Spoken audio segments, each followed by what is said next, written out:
nous avons maintenant un scoop.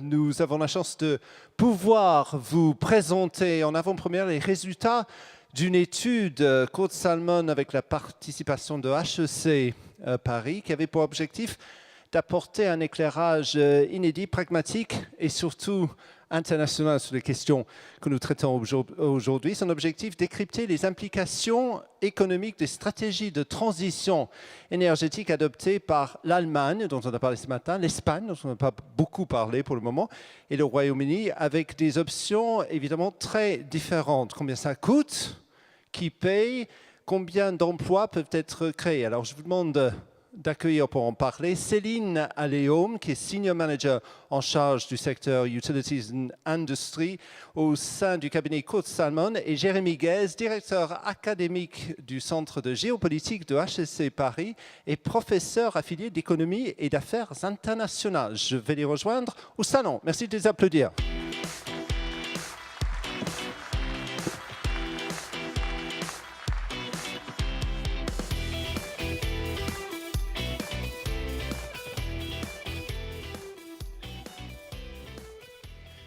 Merci d'être avec nous. Alors, Jérémy Guez, la transition énergétique, c'est toute la thématique de notre journée aujourd'hui. Vous avez écouté comme nous les débats avec différents points de vue internationaux, européens, mais également des débats techniques avec un focus sur les mix énergétiques. Alors, je voudrais savoir ce qui est devant nous cet après-midi, c'est une perspective encore plus économique.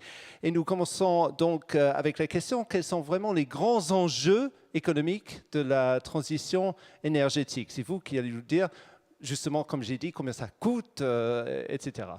L'argent, le prix. Avant de laisser la parole à Céline qui nous présentera l'étude de Kurt Salmon, je voudrais dire que dans la période de crise économique que nous traversons à l'heure actuelle, une meilleure maîtrise de notre consommation, une meilleure maîtrise énergétique serait un enjeu compétitif, on l'a entendu à de nombreuses reprises ici. D'abord parce qu'elle permettrait de baisser les coûts de production, ensuite parce qu'elle permettrait de mieux maîtriser notre consommation. Il y a une autre dimension, vous parliez de l'éléphant dans la salle tout à l'heure, c'est aussi la dimension géopolitique. Parce que la transition énergétique, elle permettrait également à nous, Européens, d'être bien moins vulnérables sur le plan international. Donc pour moi, l'enjeu de la transition énergétique, il est loin d'être trivial, et ça on l'a bien entendu, et il est double. Meilleure compétitivité, et ça doit quand même avoir une résonance particulière pour nous, Européens, surtout au moment où les États-Unis, eux, connaissent leur boom énergétique. Qu'en est-il pour l'Europe? Et deuxième dimension, c'est la question de l'indépendance énergétique. Indépendance énergétique et transition énergétique ne sont pas les mêmes notions, mais elles sont voisines. Et comment est-ce que nous pouvons devenir un petit peu moins vulnérables sur le plan international? Il faut saluer ici les efforts de l'Union européenne en matière de convergence des politiques énergétiques, en matière d'intégration des marchés énergétiques. Le grand problème, ceci dit, qui se pose, et c'est, je crois, une des principales constatations de l'étude de Kurt Salmon, c'est qu'il semble exister autant de stratégies que de pays. Question ouverte. Merci. Alors Céline, on m'a dit que vous aimez beaucoup bouger dans vos présentations, donc on attend ça avec plaisir. Donc si vous pouvez nous présenter les résultats de cette étude.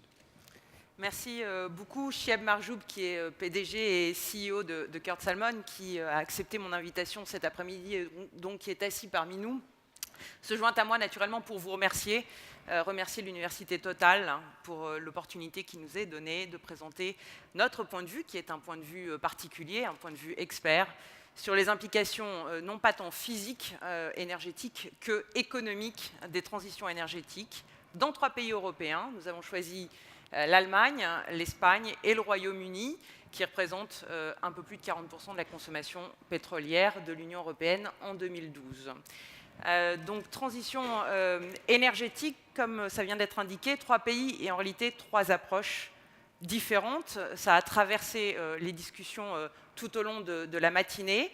Je réalise au moment où je vous parle qu'il me manque ma petite zappette que le staff a laissée sur la table. Merci infiniment. Pour envoyer la présentation, voilà. Je vais vous donner peut-être une vue d'ensemble de l'agenda qu'on va traverser pendant ces 12 minutes ensemble. Je le disais, donc, on n'échappe pas, quand on parle d'économie, à un rappel d'un certain nombre d'éléments physiques qui permettent de poser les ordres de grandeur. C'est pourquoi je passerai rapidement sur l'Energy 22 qui a été largement discutée ce matin, mais en insistant sur cette notion qui est centrale en économie, qui est de dire que l'Energy 22 n'est pas qu'un projet énergétique, n'est pas qu'un projet physique, c'est en réalité un tournant énergétique, c'est la notion même qui est recouverte par le mot d'Energiewende en allemand pour les germanophones. C'est aussi un tournant historique et en réalité un projet de société, ce qu'on essaiera de démontrer. Par quasi-opposition, nous reviendrons également en quelques mots sur le projet initial de soutenabilité énergétique en Espagne, dont vous verrez assez rapidement que nous concluons sur le fait qu'il est aujourd'hui en état d'arrêt, si ce n'est de mise en échec pour les années qui viennent. Et puis, bien sûr, à travers la décarbonisation de l'économie britannique, nous verrons comment ce pays propose une approche qui combine à la fois le transfert du risque, de la prise de risque économique sur les secteurs privés, tout en accompagnant sa transformation, mais avec un œil très très vigilant sur le risque pris pour les finances publiques britanniques dans les années qui viennent. On traduira ça donc dans cette première phase de constat par quelques mesures des implications économiques, avec un raisonnement du type niveau d'investissement pour l'Allemagne et le Royaume-Uni. J'ai retenu le chiffre 530 milliards d'euros pour ces deux pays à financer d'ici 2030, on y reviendra. Quant à l'Espagne, vous le verrez, on ne peut pas raisonner en termes de niveau d'investissement appelé pour les années qui viennent, mais d'ores et déjà en termes de dette du secteur électrique, puisque le secteur électrique a contracté en quelques années un peu plus de 26 milliards d'euros de dette, ce qui pose la question de la soutenabilité du projet de transition énergétique pour les années qui viennent.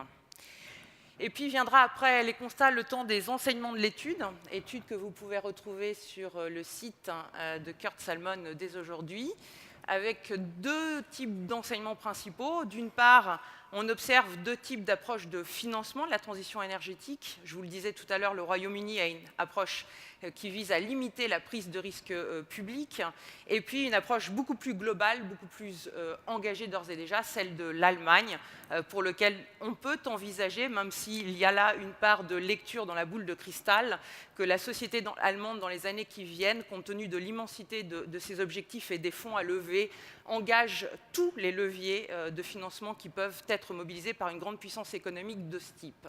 On verra que derrière ces deux approches de financement, en réalité, au-delà de la question énergétique, ce sont en fait deux stratégies économiques distinctes qui sont en œuvre, avec pour le Royaume-Uni la recherche de la sécurisation de la compétitivité prix. On est donc, comme disait l'un d'entre vous, en bénéficiant de la preview de l'étude, dans cette bonne vieille stratégie compétitivité prix.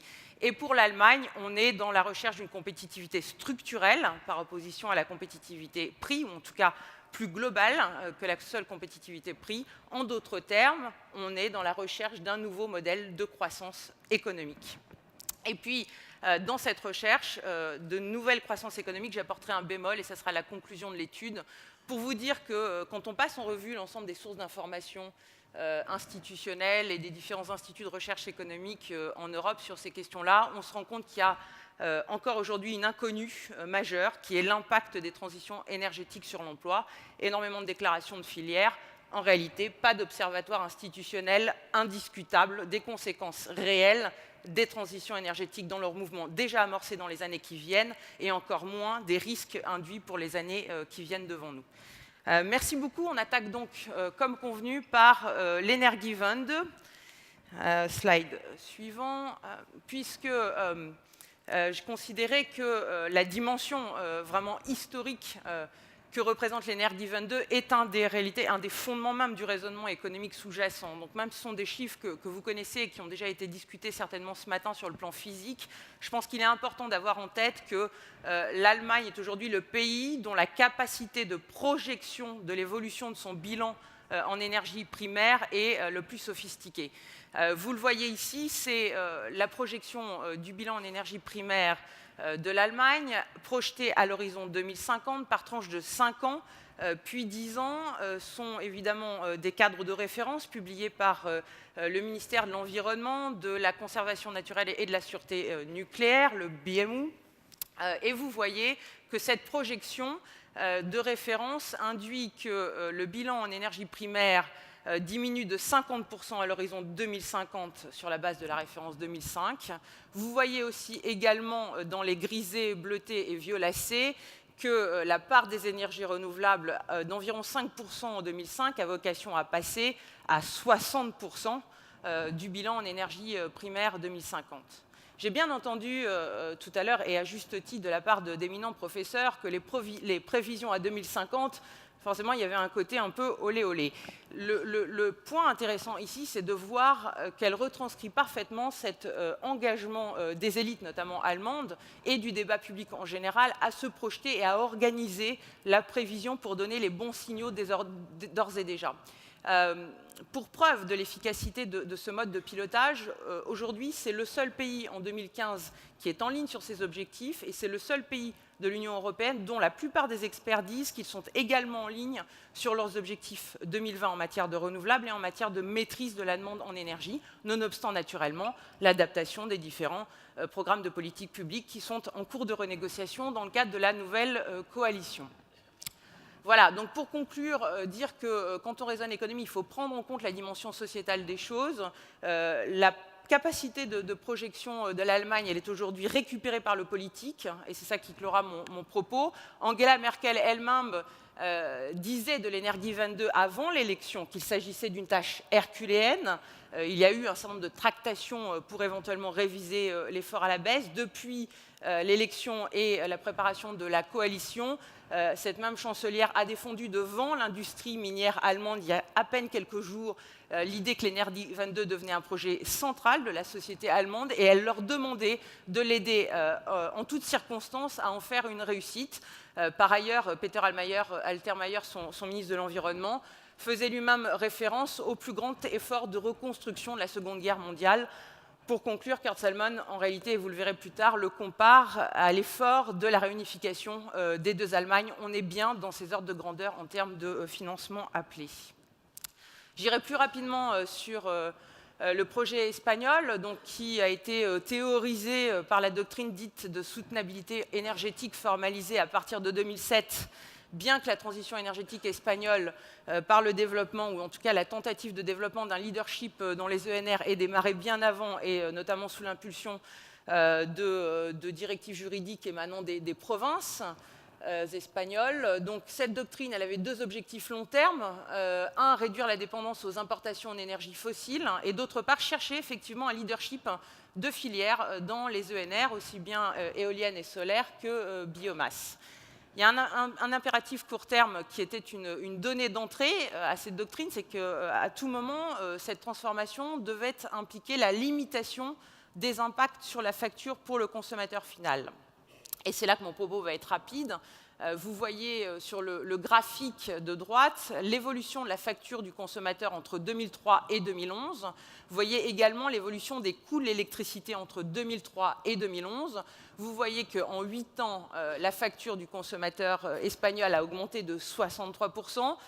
Et évidemment, ce phénomène a retranscrit d'ailleurs tardivement une explosion des coûts du système électrique espagnol, avec une augmentation de plus de 100% également en 8 ans. Donc, ce qui a conduit en juillet 2013, c'est tout récent, à la dite réforme du secteur électrique espagnol, sans rentrer dans le détail parce qu'il faudrait vraiment rentrer longuement dans le fonctionnement des spécificités du secteur électrique et de son marché pool espagnol en particulier. Cette réforme électrique constitue un point d'arrêt à la doctrine de soutenabilité énergétique. Les énergies renouvelables ne seront plus soutenues et on voit que les énergies fossiles ont vocation à revenir de manière assez centrale dans le bilan énergétique espagnol. Venons-en maintenant à la décarbonisation de l'économie au Royaume-Uni. Pour dire d'abord que le choix des mots ont leur importance. Vous voyez comment l'Allemagne assume la notion de tournant énergétique, comment l'Espagne s'est mise en quête d'une soutenabilité énergétique, et le Royaume-Uni, en réalité, axe l'ensemble de la structuration de ses politiques publiques et de son approche du financement sur la notion de décarbonisation. Pourquoi ? Parce que leur enjeu principal, c'est évidemment de diminuer leur consommation de charbon, et en particulier dans la production d'électricité. C'est ça l'enjeu à court terme, et ça passe par une réforme du secteur électrique, une restructuration du secteur électrique à l'horizon 2030, dont un des phénomènes les plus spectaculaires de l'actualité récente a consisté à relancer le programme nucléaire. Donc l'horizon 2030, le Royaume-Uni le prépare, l'organise. Vous avez vu ce matin que ça se traduisait, cet objectif 2050 se traduisait en budget carbone à l'horizon 2027. Donc il s'agit de budget carbone à 5 ans qui permettent de définir précisément les coûts, les investissements et les espérances de retour sur investissement. Cela étant dit, au-delà de 2027, pas de visibilité financière, donc au fond une traduction de cet objectif à très long terme qui reste ténue et avec l'idée que toutes les pistes doivent rester ouvertes. C'est pourquoi, à la différence de l'Allemagne, vous trouvez au Royaume-Uni, quand vous regardez l'horizon 2050, 4 scénarios et non pas un seul scénario de référence, avec un scénario à gauche sur l'histogramme qui est le scénario de référence base 2007 et qui est une projection en fait à données constantes du bilan énergétique actuel à un horizon lointain. Et lui-même est décliné en trois autres scénarios. Le premier, ADD, où la seule variante par rapport à aujourd'hui est en réalité la fermeture des centrales charbon les plus polluantes. Un troisième scénario qui, lui, commence à rentrer en rupture, dit GAP, où vous voyez que le nucléaire, donc la partie verte du graphique, prend plus d'importance. Et enfin, le scénario idéal, mais pour l'instant non contractualisé, si je puis dire, qui est le scénario LC Low Carbon, qui verrait à la fois une combinaison de la montée en puissance du nucléaire et un effort significatif de réduction de la demande en énergie. Tout ça reste ouvert, et tout ça reste ouvert pourquoi? Parce que les Britanniques ont devant eux une question qui est celle des prix du gaz. Quel scénario des prix du gaz intégrer pour caler la trajectoire 2030-2050? Vous voyez ici les scénarios de prix du gaz qui ont été retenus par Luckerc, dont vous aviez un représentant ce matin, dans le calage de la trajectoire. C'est ces scénarios de prix de gaz, dont l'un est corrélé au prix du pétrole et l'autre rentre en décorrélation avec les prix du pétrole, qui en réalité sont censés infléchir, adapter la trajectoire de transition énergétique à long terme du Royaume-Uni. Et que disent ces scénarios de prix et leur impact sur les simulations? C'est que si on rentre dans une logique de décorrélation des prix du gaz au prix du pétrole, en particulier à l'échelle britannique avec la production des gaz non conventionnels, la conséquence serait sur les scénarios de référence, bien sûr l'affaiblissement des incitations à la substitution technologique entre technologies carbonées et technologies non carbonées, c'est-à-dire moins de nucléaire, moins de renouvelables et plus de centrales gaz. Et évidemment, ça a aussi une autre conséquence, c'est que dans ces scénarios, les technologies dites CCS, donc séquestration, carbone, stockage, doivent jouer un rôle plus important. Or, aujourd'hui, cette technologie, à la fois les Britanniques et les Allemands, en tout cas pour ce qui est du domaine public, pose encore la question de sa compétitivité et de son impact sur les coûts des solutions. Alors, comment tout ça se traduit? Il y a eu énormément d'hypothèses de niveau de financement appelées. Si on s'en tient aux dernières études de référence publiées par des instituts de recherche, principalement en Allemagne, l'Institut des études économiques internationales de Hambourg, la banque allemande KfW, la banque publique allemande, et puis le plan de financement du développement des infrastructures en Grande-Bretagne, on se rend compte qu'à l'horizon 2030, l'ensemble des investissements globaux appelés s'élève à un peu plus de 400 milliards d'euros. Quand en Grande-Bretagne, un seul domaine est chiffré, c'est les investissements dits de productivité dans le secteur électrique et représentent, eux, environ 130 milliards d'euros appelés. Donc on voit bien que on est sur des ordres de grandeur considérables. Le total correspond quand même à 530 milliards d'euros à financer d'ici 2030 pour simplement 2 pays en Europe. Et on voit que les priorités entre les pays se retrouvent là. L'Allemagne priorise principalement le soutien et le développement des énergies renouvelables, avec 250 milliards d'euros appelés. Puis évidemment les investissements dans l'adaptation du secteur électrique à hauteur de 85 milliards d'euros d'appelés. Il faut signaler à l'intérieur de cet investissement qu'une partie des investissements le serait de toute façon, existerait indépendamment de la transition énergétique, c'est la modernisation des infrastructures existantes. Et puis l'Allemagne prévoit également un financement direct de l'efficacité énergétique ce qui n'est pas le cas du Royaume-Uni. Du côté de l'Espagne, difficile pour un économiste de résoudre la question de combien faudrait-il financer pour mettre en œuvre le projet de soutenabilité énergétique, puisque avec la réforme du secteur électrique de 2013, la volonté est précisément d'arrêter le soutien à ce projet-là et à fonds publics perdus. Donc aujourd'hui, un ordre de grandeur, c'est la dette du secteur électrique qui est en voie de restructuration, qui s'élève aujourd'hui à 26 milliards d'euros, qui correspond en réalité à une augmentation du financement des renouvelables en 8 ans de plus 500%. Cette même augmentation du soutien renouvelable, qui ne s'est pas traduite par un financement par le consommateur final en Espagne, a engendré ce qu'on appelle le déficit tarifaire du système électrique espagnol. Et ce même déficit tarifaire a conduit à une explosion de la dette, avec 560% d'accroissement de la dette du secteur électrique en à peine 8 ans. Pour vous donner un ordre de grandeur, 26 milliards d'euros, vu d'une très grande puissance économique, ça pourrait paraître, j'ai envie de dire, non pas marginal, mais en tout cas secondaire. La dette publique espagnole au deuxième trimestre 2013, elle s'élève à 942 milliards d'euros. Qu'un seul secteur, le secteur électrique, induise autant de dettes en si peu de temps est absolument pas négligeable et marque le coup d'arrêt du projet. Venons-en maintenant à la deuxième partie, les enseignements de l'étude, et donc la question des approches du financement. Commençons par le Royaume-Uni. Je vous ai parlé d'une prise de risque publique limitée. Comment expliquer cela? Vous avez en réalité dans la stratégie de financement britannique 2 piliers. Le premier consiste à fonder la transition énergétique, d'abord et avant tout sur la transformation donc, des énergies secondaires du secteur électrique. Là, il y a clairement une logique qui est la recherche de l'optimum électrique à moindre coût. Ça, c'est le premier élément. Et d'autre part, cet optimum électrique à moindre coût, il y a l'idée de le faire financer par des investisseurs privés. C'est-à-dire transférer le risque pris sur des investisseurs privés. Les derniers événements, une fois de plus, informations quant à la relance du programme nucléaire britannique l'ont montré. Le tour de table est essentiellement porté par des investisseurs français et asiatiques. Là, sur les graphiques, vous voyez une projection de l'évolution du bouquet électrique britannique à l'horizon 2050, en capacité pour la partie haute du graphique et en volume produit pour la partie basse. Vous voyez que dans la recherche de cet optimum électrique, le nucléaire, la production nucléaire est très largement dominante jusqu'en 2030 et jusqu'en 2050 selon les hypothèses de référence d'aujourd'hui, et que dans ce modèle-là, la production éolienne ne fait que démarrer ou décoller après 2030. Ça, évidemment, c'est hors inflexion des scénarios de prix du gaz dont on a parlé tout à l'heure. Ça, c'est le modèle optimum selon les hypothèses de référence vues d'aujourd'hui.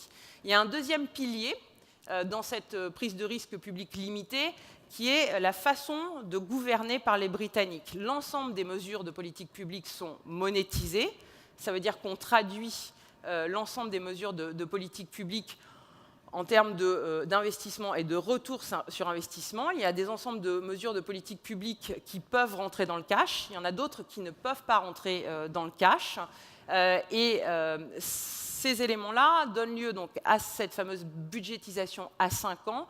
Quand on regarde l'espérance de prise de risque maximale du budget carbone 2027, on se rend compte que la Grande-Bretagne ne déploiera pas de mesures de politique publique qui lui fassent encourir un risque supérieur à 11 milliards d'euros. Donc, on est dans un cadre de maîtrise. Du côté de l'Allemagne, on voit que l'approche est un peu différente. Tous les leviers sont immobilisables, c'est ce que le futur nous dira. Pour résumer, de 2000 à 2020, on avait donc la loi EEG, développement des énergies renouvelables, avec 77 milliards d'euros équivalents payés par le consommateur final allemand entre 2000 et 2013. Pour ce qui est du futur, et c'est là où les plus grosses sommes sont à lever, si on répercute l'hypothèse d'une contribution constante du consommateur allemand, il reste en réalité 300 milliards d'euros à trouver pour l'Allemagne d'ici 2030. Là, il y a un projet politique qui est en cours de discussion, c'est la notion de couplage de l'Energie 22 à la réforme du secteur bancaire allemand, avec l'idée d'une recapitalisation du secteur bancaire allemand, conditionnée naturellement à l'orientation d'une partie des investissements vers l'Energie 22. Des programmes d'attractivité des investisseurs sont également en cours de discussion. Dans la partie du SPD, on parle de garantie d'État sur le marché obligataire, voire de taxation des transactions financières.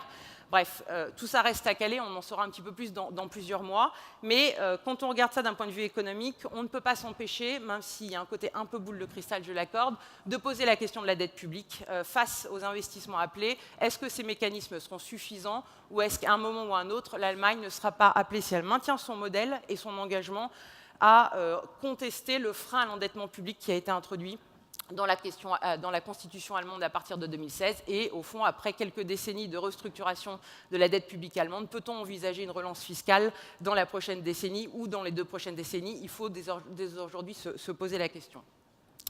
En conclusion, deux idées qui sont détaillées dans notre rapport. Quelle compétitivité? En fait, quand on regarde le cas britannique et allemand, on se rend compte qu'il y a 2 approches. Le Royaume-Uni oriente son effort essentiellement sur, si on reprend la chaîne de valeur, les énergies secondaires, donc les investissements de productivité de l'électricité, quand l'Allemagne tente d'aborder l'ensemble des segments des chaînes de valeurs énergétiques.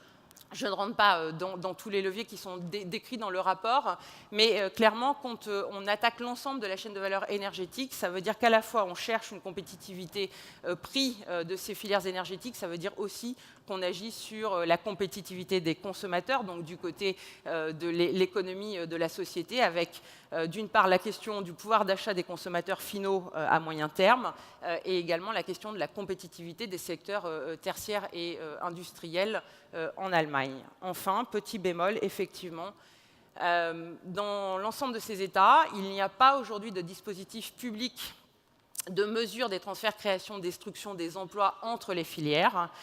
Oui, il y a une étude qui a été publiée par la Commission européenne et sa DG Emploi en 2012, que vous pouvez trouver librement sur Internet et dont les références sont mentionnées ici. Donc, le potentiel de création d'emplois à travers la bascule vers une économie low carbone.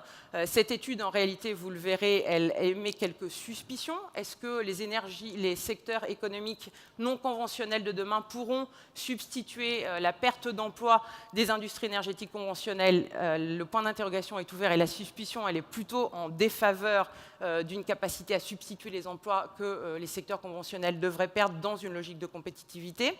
Et puis, elle fait quelques éclairages particuliers, en particulier sur un échantillon de quelques milliers d'entreprises allemandes. Vous verrez, on restitue les conclusions dans l'étude. Et là encore, pour l'instant, les suspicions ne sont pas forcément en faveur des secteurs dits green, où on se rend compte que l'innovation environnementale n'est pas toujours systématiquement corrélée à la capacité à créer de l'emploi. Voilà, donc pour nous, ça sera ma conclusion finale.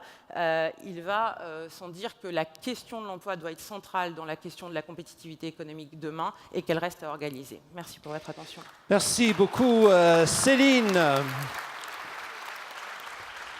Dernière question, Jérôme Guez, vous êtes économiste, géopolitologue.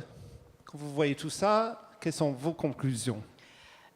D'abord que l'Europe a un rôle clé à jouer et que finalement, dans le moment assez bouleversant qu'on attend, tout le pessimisme ambiant qui caractérise actuellement notre continent n'est pas du tout légitime.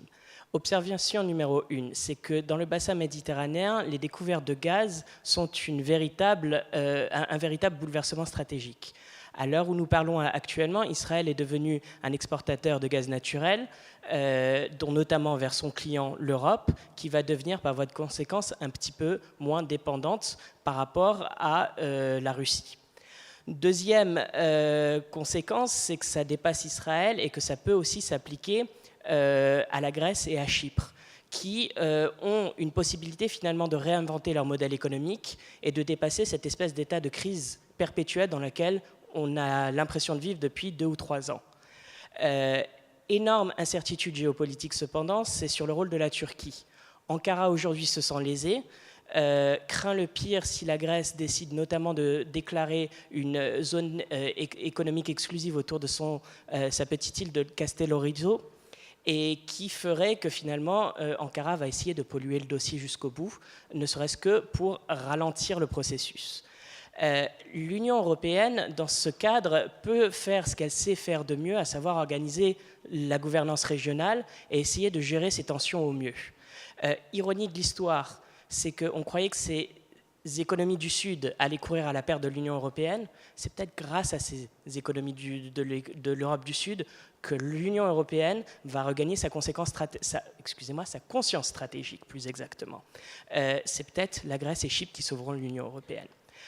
Tout ça pour dire finalement l'ambiance pessimiste est très peu justifiée. On entend des grands patrons ici et là se plaindre et exprimer leur déprime en disant les États-Unis, eux, finalement, connaissent leur boom énergétique et nous, on peut plus se réindustrialiser à la lumière de l'Amérique.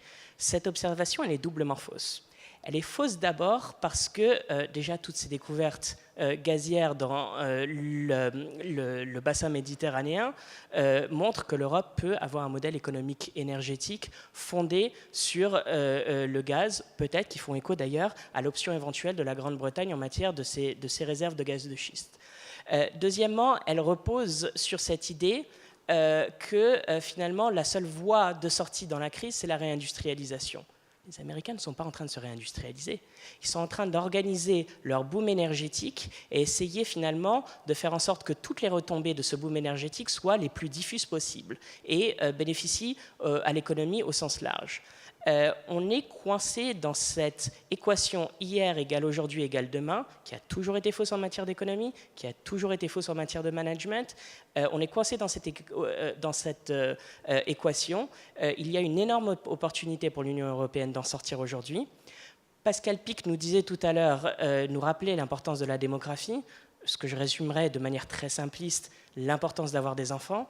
Je rajouterai tout simplement à mon modeste niveau, dans l'Union européenne, on a plein de raisons d'être optimiste, et c'est bien ça ce dont on a besoin justement pour faire des enfants. Bah, ce n'est pas tous les jours qu'on entend ça, donc c'est très très bien. Une note pour finir cette partie. Merci à vous deux.